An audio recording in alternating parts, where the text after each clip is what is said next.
जय जय परम पूज्य सचिव महेंद्र महाराज की जय जय आचार्य की श्रेयांशी माता की जय आज के आनंद की जय जय। अब आज दशरथ धर्म का 9वां दिन। एक एक सीढ़ी को चढ़ते चढ़ते कहाँ तक पहुँच गए? 9 तक। 9 सीढ़ी आज पूरा कर दिया। अब एक ही सीढ़ी बची है कल का। अब वो भी कल का दिन पूरा हो जाएगा। अब क्या होगा? साल भर के लिए छुट्टी। देवा देवा चावल या गरी जायची छुट्टी द्या, है ना?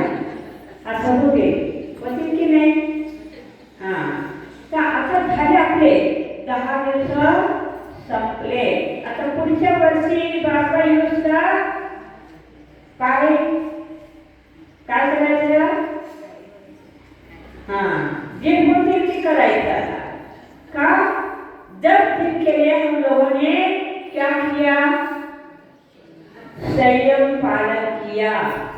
सब चीज की मर्यादा से कार्य काम किया और सबका मर्यादा किया था, नियम किया था कि बोलने की, सोने की, पीने की, खाने की, सोने की, सबने किया था ना, है? तो आज हमारा कल का दिन है और कल का दिन आपका नियम तो जरूर पाला जाएगा और परसों सब छूट हो जाएगी। तो जीवन में हमारा कि क्या है? हम सोचते हैं कि भाई 10 दिन ही ये दशरथ धर्म में ही यही करना है, 10 ही दिन करना है। तो बाकी दिन साल भर में 10 दिन करोगे तो साल भर का किया हुआ पाप, किया हुआ परिग्रह का संग्रह, तो ये 12 महीने तक आपका क्या बैंक में पढ़ते हैं ना, वो क्या बोलते हैं, कर्ज ले लेते ब्याज, तो ये शिल्लक बढ़ती जाएगी। फिर अगली बार अगले साल 10 दिन में उसको क्या करोगे? क्या करेंगे बताओ?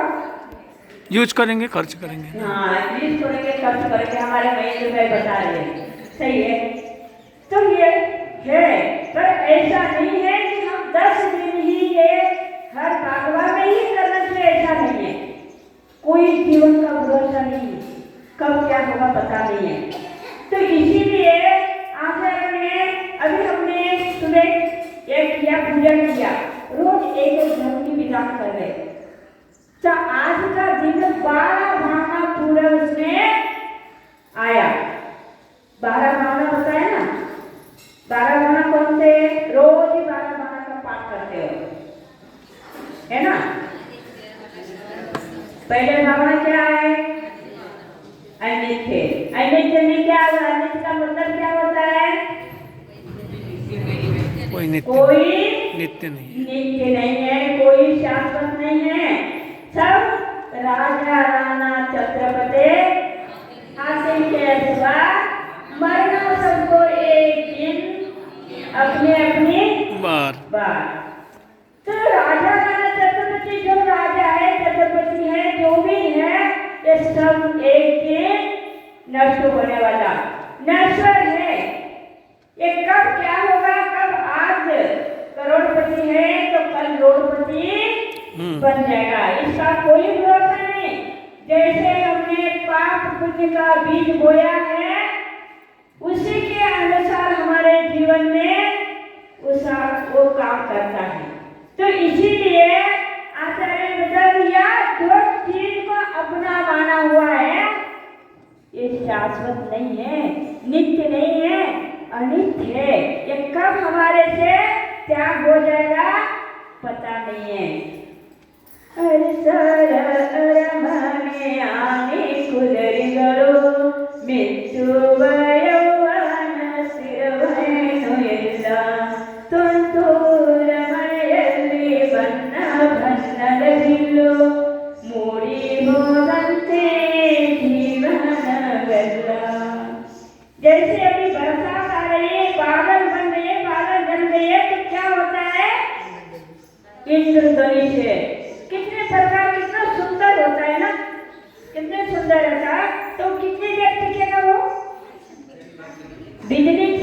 है तो कितनी देर रहती है? आप देखते देखते ही विलीन हो जाते हैं, मुक्त हो जाते हैं। वैसे ही आचरण हमको बताया, यदि अन्य विषय ने बता दिया ये सब अन्य से बिजली के समान है। ये तो दिखने में सुंदर है, देखने में रंगी बिरंगी है, पर ये एक सेकंड में झटके से चमक के चला जाता है। सच्चा ही हमारा ये संपत्ति है, हमारा जीवन भी ऐसा है, कब क्या होगा पता नहीं है। इसका ये पहला अन्य है। और अन्य होने के बाद अशरण, कोई है शरण? आप तो बहुत प्रेम से बताते हो, ये मेरी माता पिता है माता जी, ये मेरी कौन है भाई बहन है, मेरी पुत्र है, मेरी पुत्री है, मेरी बहू है। आप असली आशा लगा के रखे हो कि तुम्हारे जीवन में क्या गुलाबी फूल खिलते हैं।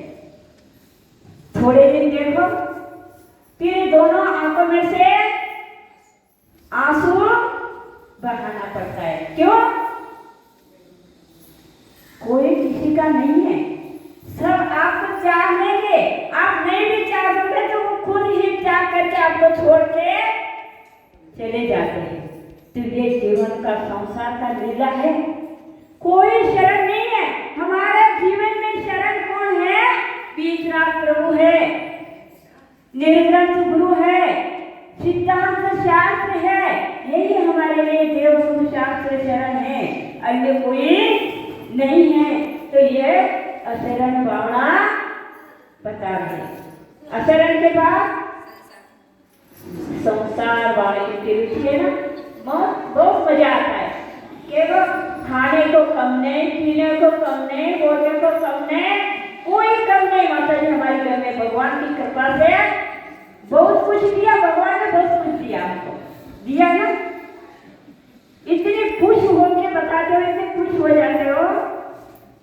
ये संसार महावन भीतर कोई सारा है ना। ये संसार कैसा है? यहाँ में कोई ना सारा, इसमें कोई सार नहीं है, लेकिन हम इसमें ही सब कुछ समझ लिया। यही हमारा जीवन का सारा है, इसी में सार है। जैसे केला का वृक्ष होता है, केला का पेड़ होता है ना, उसमें कुछ मिलता है आपको? कभी देखा आपने? आप देखा ही नहीं होगा, आपके खेतों में है ही नहीं, तो क्या देखोगे आप? जिसके पास केले के झाड़ है वो समझ जाता है। जैसे एक एक पत्ते निकालते जाओ, अंत तक उसकी पत्ता ही पत्ता निकलेगा, उसमें कोई सार नहीं निकलेगा। ऐसा ही हमारा संसार असार है, इसमें कोई सार नहीं है। लेकिन मोही जीव क्या करता है? मोहनी कर्म के उदय से ये मेरा है, ये तेरा है, ये मेरा है, सब कुछ मेरा है, पर कोई तेरा नहीं है, एक भी तेरा नहीं है। तो भी आते नंगा जाते नंगा, बीच में कपड़े की दंगा, संसार का दंगा, तो कोई कुछ नहीं है। आप दो ही चीज साथ में लेके आए हो। क्या लेके आए? नहीं, पुण्य और पाप, ये दो चीज लेके आए हो। तो ये दो चीज ही आपके पास है, कुछ भी आपके पास नहीं है। आपके जीवन में पुण्य कमा के लाए, वो तो सब कुछ अपनी परिवार सब एकत्र हो जाएंगे, आपकी सेवा करेंगे, आपको बहुत याद करेंगे, तब हाथ में रख के आपको पूजेंगे। पर जब जिस समय आपका पूर्व जन्म का पाप कर्म का उदय आ जाता है, आपका पुण्य खत्म हो जाता है, तब देखो ठोकर खाने पड़ती है। ये क्या है? बूढ़ा बूढ़ी घर में पड़े हैं, इनकी कौन सेवा करेंगे? हम सर्विस करें कि हम कमाई करेंगे, इनकी सेवा करें?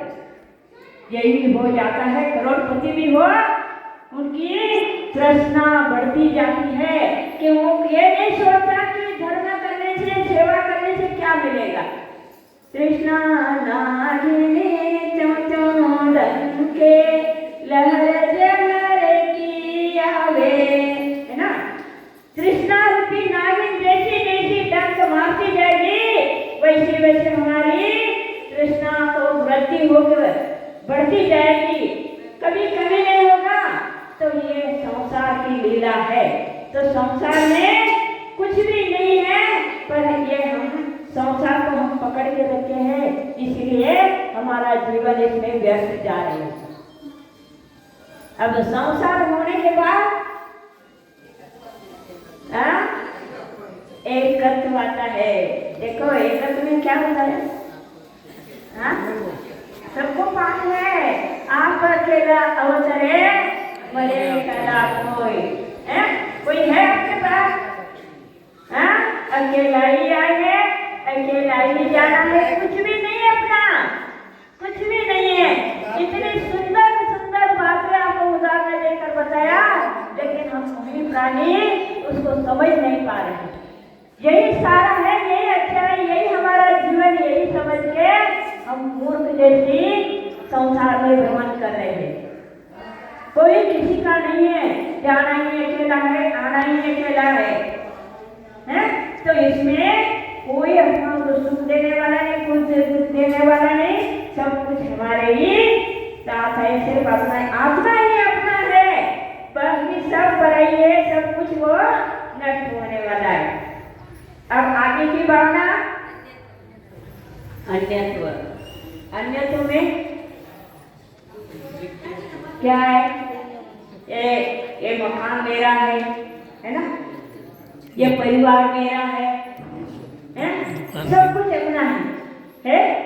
कुछ भी नहीं है परिग्रह। अन्य ये सब अन्य है, पराई है।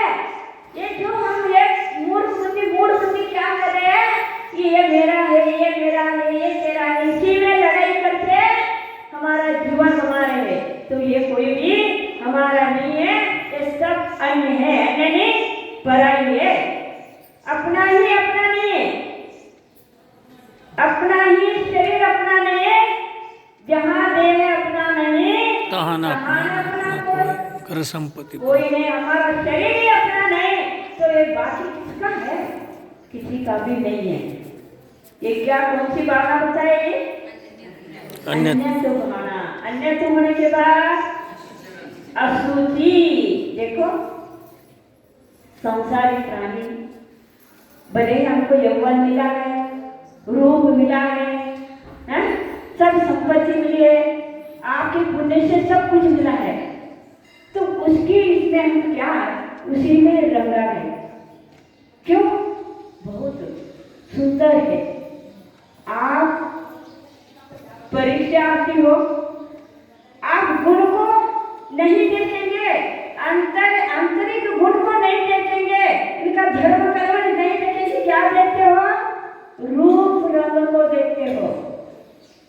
कोई बहू लाना है, अरे जो सुंदर है, गोरी की काली है,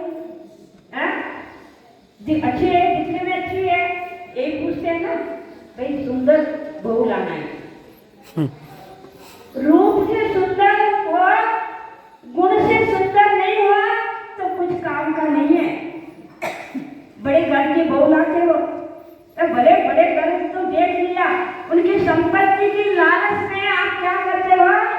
बहुत बड़ी घर की बहू लाए हमारे, वो बहू को इतना कहे हाँ बेटा कहाँ रखो, ऐसे करते। वो क्या होता है? कल वही बहू तुम्हारे सिर पे क्या करेगी? आगे की शब्द तो सब समझ लिया, समझदार तो सभी है ना, उतना ही काफी है कि ऐसा नहीं है कि रूप को मत देखो, संपत्ति को मत देखो, पराई धन कभी हमारा होता नहीं है। स्व का धन भी हमारा पुण्य हो तो मिलेगा, नहीं तो वो भी दूसरे का हो जाएगा। कभी ही पराई के संपत्ति पर लालच लोभ करके कभी भी ऐसा अनर्थ काम नहीं करना कि जो संपत्ति हमारे में है, हम भले ही एक रोटी खा रहे, एक दिन में हम एक शायद भोजन करें तो ठीक है, वो भले ही उनको ऐसी बहू लाओ कि घर को नरक न बना के स्वर्ग बनाए, ऐसी बहू को लाओ तो ये काम आएगा। और ये संपत्ति भी ऐसी चली जाएगी, कोई बचेगा नहीं है। आज पुण्य तो रहेगा, पुण्य नहीं होता। अभी माता जी ने बताया लक्ष्मी और सरस्वती का, यही तो हमारे में अंतर है। और अब आश्रव, आश्रव क्या, हम अपने परिणामों के ऊपर हम आश्रव कर ले। क्यों? ये जो अभी तक भावना कितना हो गया? छह भावना हो गए ना। हाँ, तो 6 भावना हो गए। इस 6 भावना के द्वारा अभी 6 बाकी है। इसके द्वारा जो हम कर्मों का आश्रय कर रहे कि नहीं, हम हर बात में कैसे हमारा भावना रहते अपने अपने परिणाम आप लोग जानते हैं कि कैसे कैसे हम कर्मों का आश्रय कर रहे हैं, कैसे कर्म हमारे में आके बन रहा है। तो इसको कोई ध्यान है? अब परे की चीज में उसी के मुंह में पड़कर अनेक आश्रय को बंध रहे हो, तो क्या होगा? वो कहीं सुख देने वाला नहीं है, दुखदायी है। कर्मों को बंद करोगे, कल उसका फल भोगना ही पड़ेगा। आश्रय, इसीलिए हमेशा परिणाम इतने शुद्ध पवित्र रखो कि किसी चीज में हमारा परिणाम बिगड़ न जाए। हमेशा अपना भावना ऊंची रखो तो अच्छा कर्मों का आश्रय होता है। और कर्म में भी 2 प्रकार, शुभ अशुभ 2 है। उसी के अनुसार हम कर्म आश्रय कर लेते, बंद लेते हैं। तो उसको समझकर ये सब भावना अपने परिणाम इतनी अच्छी रखो, जितनी उत्कृष्ट परिणाम रखोगे उतना आपका अच्छा फल मिलेगा। नहीं तो बुरा फल का प्राप्ति होने के बाद फिर रो के भोगो या हंस के भोगना तो पड़ेगा ही। यह आश्रय होने के बाद संवर होता है। जो हमने किया है आज तक उसको हमको छोड़ना है, त्यागना है। अभी देखो 10 दिन आप आए ना, 10 दिन आए, इतना पुण्य कमाया, पूजा किया, अपने त्याग किया, सब चीज को मर्यादा कर दिया।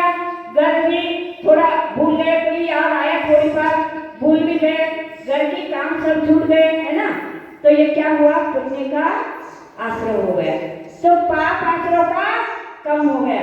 ये दोनों चक्के चलती रहती है, जैसी घड़ी की रोज चलती है वैसे ही पुण्य पाप का दोनों चलता है। तो अपने परिणाम यहाँ शुद्ध पवित्र रहे कि नहीं? या क्षेत्र पे आए तो कितने पाप क्रिया छूट गया, पापाश्रय कम हो गया आपका, तो पुण्याश्रय का यहाँ बंद हो गया। वही पुण्याश्रय आपको आपके जीवन में अच्छी सामग्री बन गई, पाते बन गई। जब आगे जाना है उस पाते को ले जाएंगे तो वो आगे और काम आ जाएगा। ये यानी संवर थोड़ा थोड़ा कर्मों को कम कर दिया, यानी इतना पुण्य कार्य करके उसको कम कर दिया, या संवर हो गया। अब संवर के बाद क्या चाहिए? निर्जरा, है ना। अभी इतने आपने तन मन धन से भगवान की आराधना किया, गुरु की आराधना किए, यहाँ पूजा भक्ति किया, त्याग किया, ध्यान दिया ना, तो इससे क्या हुआ? अपनी कर्मों की निर्जरा हो गए, हुई कि नहीं? कर्मों के अपने जो बांध लिया था, आश्रय बना कर लिया था, उसका कम कर दिया, उसकी बोझ कम हो गया, उसको कम कर दिया। और संवर निर्जरा के बाद लोभ,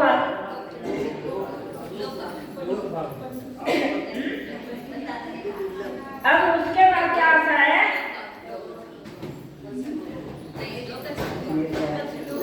लोभ, यानी हम 3 लोक में, अभी कहाँ है? मध्य लोक में है ना। तो मध्य लोक में हमने क्या क्या किया, मध्य लोक कैसा है, क्या है, हम कैसे रहते हैं, कहाँ रहते हैं, तो इसका सब हमने ध्यान दिया। अभी सत्संग में वही तो चलता है ना। मध्य लोक में हम, मध्य लोक की जीव कितने सुखी है कि नहीं? अधोलोक में जाते तो हम पाप कमा लेते, मध्य लोक में जाते अपनी स्वर्ग में, तो वहाँ क्या होता है? वहाँ कोई तुम्हारे से संयम नहीं बनता, है ना, वहाँ कुछ त्याग किया नहीं जाता। तो हमने मध्य लोक में, मनुष्य पर्याय में, आदिकंड में रहकर हमने कितना पुण्य कमाया, अच्छा कार्य किया, धर्म कर्म कर रहे हैं, सब पाप पुण्य जा रहे हैं, तो इसका ये लोभ का सब हमने जान लिया। तो अब बोधि दुर्लभ है ना, बोधि दुर्लभ लाभ का है ना, नहीं हाँ? बोधि दुर्लभ सबसे बड़ा बोधि दुर्लभ है। कोई भी प्राप्त करना हो कभी सरलता से नहीं मिलता, बहुत दुर्लभता से मिलता है। बोधि दुर्लभ हमको क्या सिखाता है? बड़ा वाला है ना, धन धन कंचन राज सुख सबई सुलभ करे, सुलभ करे, दुर्लभ दुर्लभ है संसार में एक जग यथार्थ ज्ञान। तो क्या सब कुछ है, कणा कंचन सब कुछ है, तो भी ये भी प्राप्त करना तो ये भी दुर्लभ ही है। जो हमारे मनुष्य पर्याय मिला है ये भी बहुत दुर्लभता से मिले। धन कंचन सब तो ये मिल जाएगा, हाँ मिल जाएगा, संपत्ति मिल जाएगी, सोना चांदी सब मिल जाएगा, परंतु मनुष्य पर्याय मिलना बहुत दुर्लभ है। खेड़ाना में भी बताया ना, हाँ बहुत दुर्लभता से मिलती है। क्यों? हमने मनुष्य जन्म में आकर या इस महान धर्म को प्राप्त करके सम्यक दर्शन को प्राप्त करना बहुत दुर्लभ है कि नहीं? मनुष्य पर्याय मिली, जैन धर्म मिली, जैन कुल मिला, उत्तम कुल मिला, सब कुछ मिला, पर आखिरी सम्यक दर्शन, सम्यक ज्ञान, सम्यक चैरित्र मिलना बहुत दुर्लभ से दुर्लभ है। गिरने ही जीवों को प्राप्त होता है, हर प्राणी को प्राप्त नहीं होता है। तो इसीलिए हमारा पुण्य इतना है कि हमने बहुत साल से, बहुत जन्मों से पुण्य कमा के आए, आज हमको यहाँ रत्नत्रय की प्राप्त करने की योग्यता मिली है, सम्यक दर्शन को प्राप्त करने की, बोधि दुर्लभ को प्राप्त करने की अवसर मिला है। अब धर्मानुप्रेक्षा, धर्मानुप्रेक्षा यानी धर्मानुप्रेक्षा क्या बताता है?